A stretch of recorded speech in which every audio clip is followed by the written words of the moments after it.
देश के सबसे बड़े राज्य उत्तर प्रदेश की 80 लोकसभा सीटों पर इस बार क्या है जनता का मूड। जनता किसे देगी मौका। उत्तर प्रदेश में क्या योगी के काम के सारे बीजेपी 80 की 80 लोकसभा सीटें जीत पाएगी या फिर अखिलेश यादव पीडीए के सारे एक बार फिर अपनी उपस्थिति दर्ज करा पाएंगे। उत्तर प्रदेश के लोकसभा चुनाव में कांग्रेस के साथ गठबंधन के बाद क्या बदल जाएंगे समीकरण या फिर मायावती का क्या होगा। मायावती विधानसभा चुनाव 2022 में हुए हाल को बुलाकर क्या 2024 में अपना जन्मदार बढ़ा पाएगी। तो ऐसे में दोस्तों तमाम बड़े सवालों का जवाब लेकर हम आपके सामने हाजिर हो चुके हैं। दोस्तों उत्तर प्रदेश में लोकसभा चुनाव का बिगुल बज चुका है पूरी तरह से। दोस्तों लोकसभा चुनाव में पूरी तरह से अब सभी पार्टियां हो चुकी हैं शामिल। जहां दोस्तों कब से कुछ दिनों के बाद चुनावी तारीखों का ऐलान हो जाएगा। चुनावी तारीखों का ऐलान के बाद बदलते समीकरण के बीच ओपिनियन पोल भी सामने आ चुके हैं। दोस्तों देश के सबसे बड़े सट्टा बाजार का ओपिनियन पोल हम आपके सामने लेकर हाजिर हो चुके हैं। तो दोस्तों वीडियो शेयर कर दीजिए, लाइक कर दीजिए और चैनल पर पहली बार है तो सिर्फ नीचे रेड कलर के बटन दबाकर चैनल को सब्सक्राइब कर दीजिए ताकि पूरी अपडेट आपके सामने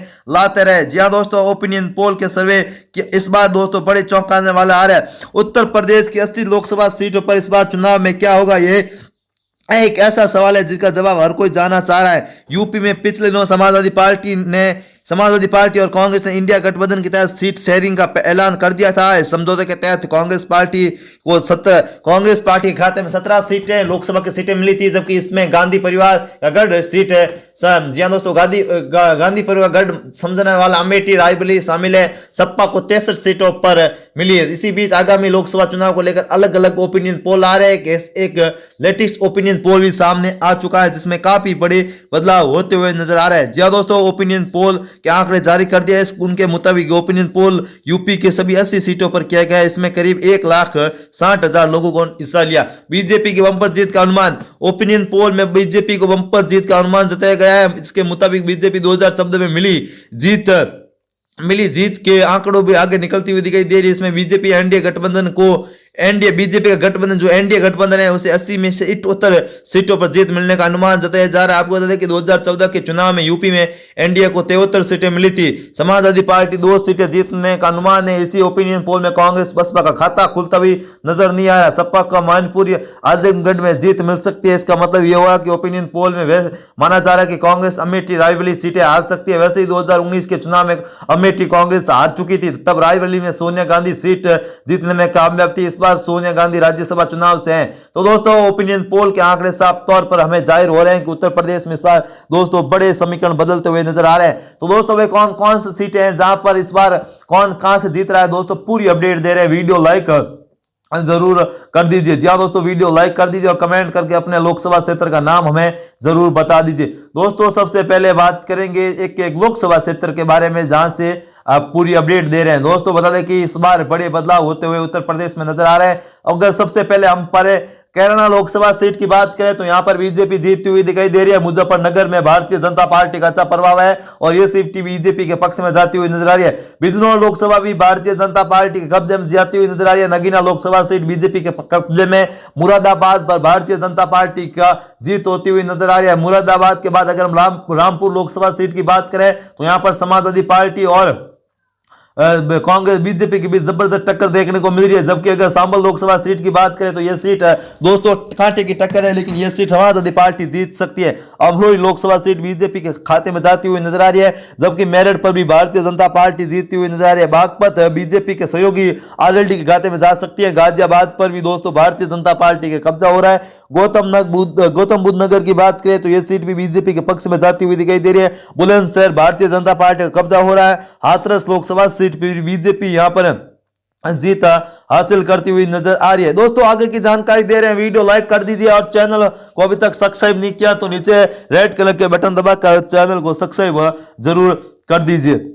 इसी बीच अगर दोस्तों हम बात करें हाथरस के बाद मथुरा की तो मथुरा में भारतीय जनता पार्टी का बड़ी जीत होती हुई दिखाई दे रही है। बुलंदशहर में बीजेपी का कब्जा होता हुआ नजर आ रहा है। मेरठ पर भारतीय जनता पार्टी अपना जीत का परचम लहराती हुई नजर आ रही है। हाथरस पर भी बीजेपी का कब्जा होता हुआ नजर आ रहा है। मथुरा में बीजेपी, आगरा में बीजेपी यहां पर बड़ी जीत हासिल करती हुई दिखाई दे रही है। फतेहपुर सीकरी से बीजेपी का खाता खुलता हुआ दिखाई दे रहा है, यहां पर बीजेपी जीत रही है। फिरोजाबाद से भारतीय जनता पार्टी जीतती हुई नजर आ रही है। मैनपुर में डिंपल यादव की बड़ी जीत होती हुई दिखाई दिखाई दे रही है। मैनपुर में डिम्पल यादव यहाँ पर जीत हासिल कर सकती है। एटा में भी समाजवादी पार्टी का खाता यहाँ पर खुलता हुआ दिखाई दे रहा है। तो कहीं ना कहीं दोस्तों यहाँ पर बदलते समीकरण के बीच यहाँ पर बड़े बदलाव होते हुए नजर आ रहे हैं। बातों की बात करें तो यह बीजेपी के खाते में यह सीट जा रही है। अहोला की बीजेपी के पक्ष में जाती हुई सीट नजर आ रही है। बरेली पर भारतीय जनता पार्टी का कब्जा होता हुआ नजर आ रहा है। पीलीभीत लोकसभा सीट की बात करें तो यहां पर भारतीय जनता पार्टी जीत हासिल करती हुई दिखाई दे रही है। शाहजहांपुर पर बीजेपी का कब्जा हो रहा है। खैरी लोकसभा सीट जहां से अजय मिश्र टानी को टिकट मिल सकता है वो यहां से जीतते हुए दिखाई दे रही है। धरोहर सीट से दोस्तों उमा वर्मा जो बीजेपी की प्रत्याशी है उनका टिकट फाइनल है और वो जीतती हुई दिखाई दे रही है। सीतापुर लोकसभा सीट पर भी बीजेपी का कब्जा होता हुआ नजर आ रहा है। उन्नाव लोकसभा सीट पर भारतीय जनता पार्टी जीत रही है। मनोहरलालगंज पर बीजेपी का परचम लहराता हुआ नजर आ रहा है। लखनऊ पर राजनाथ सिंह जीतते हुए दिखाई दे रहे हैं। रायबरेली से राजनाथ सिंह यहां पर जीतते हुए दिखाई दे रहे हैं। अमेठी से दोस्तों बीजेपी का पड़ला काफी भारी नजर आ रहा है, वो जीतते हुए नजर आ रहे हैं। सुल्तानपुर से बीजेपी यहां पर जीतती हुई दिखाई दे रही है। प्रतापगढ़ से बीजेपी का बड़ी जीत होती हुई दिखाई दे रही है। फारुखाबाद से भारतीय जनता पार्टी यहां पर जीत हासिल करते हुए नजर आ रहे हैं। दोस्तों कमेंट करके अपने लोकसभा क्षेत्र का नाम हमें जरूर बता दीजिए ताकि अपडेट पूरी दे। दोस्तों पूरी एक एक लोकसभा क्षेत्र का आपके सामने अपडेट रख रहे हैं। कानपुर शहर की बात करें तो यहां पर भारतीय जनता पार्टी जीत रही है। कन्नौज से 200 अखिलेश यादव की पार्टी जीत सकती है। खबर के मुताबिक कन्नौज पर एक बार फिर अखिलेश समाजवादी पार्टी का कब्जा होता हुआ नजर आ रहा है। इटावा पर बीजेपी जीत का परचम लहरा सकती है। हमीरपुर से बीजेपी का पड़ला भारी नजर आ रहा है, वो जीतती हुई नजर आ रही है। वाता से भारतीय जनता पार्टी जीत रही है। फतेहपुर से बीजेपी का पड़ला भारी नजर आ रहा है, वो जीतती हुई नजर आ रही है। कौशाम्बी से बीजेपी का पड़ला भारी है, वो जीतती हुई नजर आ रही है। इलाहाबाद प्रयागराज लोकसभा सीट पर ब्राह्मण चौरा के सारे भाजपा यहां पर बड़ी जीत हासिल करती हुई नजर आ रही है। बाराबंकी पर भी बीजेपी का पड़ला भारी नजर आ रहा है, वो जीतते हुए नजर आ रहा है। फैजाबाद से बीजेपी यहां पर जीतती हुई नजर आ रही है। अम्बेडकर नगर बीजेपी के कब्जे में जाता हुआ दिखाई दे रहा है। बाईचीज की बात करें ये लोकसभा सीट भारतीय जनता पार्टी के खाता में जा रही है। कैसागंज भारतीय जनता पार्टी यहां पर जीत रही है।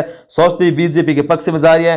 गोड़ा लोकसभा सीट भी भारतीय जनता पार्टी यहां पर जीत रही है। तो कहीं ना कहीं दोस्तों यहां पर बीजेपी मोदी के सारे यहां पर बड़े उलटफेर करती हुई साफ तौर पर नजर आ रहे हैं। गोड़ा पर बीजेपी का कब्जा हो रहा है। डुमरियागंज लोकसभा क्षेत्र यहां पर समाजवादी पार्टी जीत सकती है, जबकि बस्ती पर बीजेपी का कब्जा हो रहा है। संत कबीर नगर भारतीय जनता पार्टी जीतती हुई नजर आ रही है। गोरखपुर भारतीय जनता पार्टी जो मुख्यमंत्री योगी के गढ़ है वहां पर बीजेपी जीत रही है। देवरिया से बीजेपी का कब्जा हो रहा है। बोसा गांव भारतीय जनता पार्टी के खाते में जाता हुआ नजर आ रहा है। लालगंज भारतीय जनता पार्टी के खाते में जीतती हुई नजर आ रही है। आजमगढ़ पर बीजेपी का पड़ला भारी होता हुआ नजर आ रहा है। जौनपुर पर बीजेपी जीतती हुई नजर आ रही है, जबकि दोस्तों मछली शहर पर बीजेपी का कब्जा होता हुआ नजर आ रहा है। तो दोस्तों ये वीडियो कैसा लगा कमेंट करके जरूर बताएं। फिर मिलेंगे नए और फ्रेश वीडियो के साथ। जय हिंद, वंदे मातरम।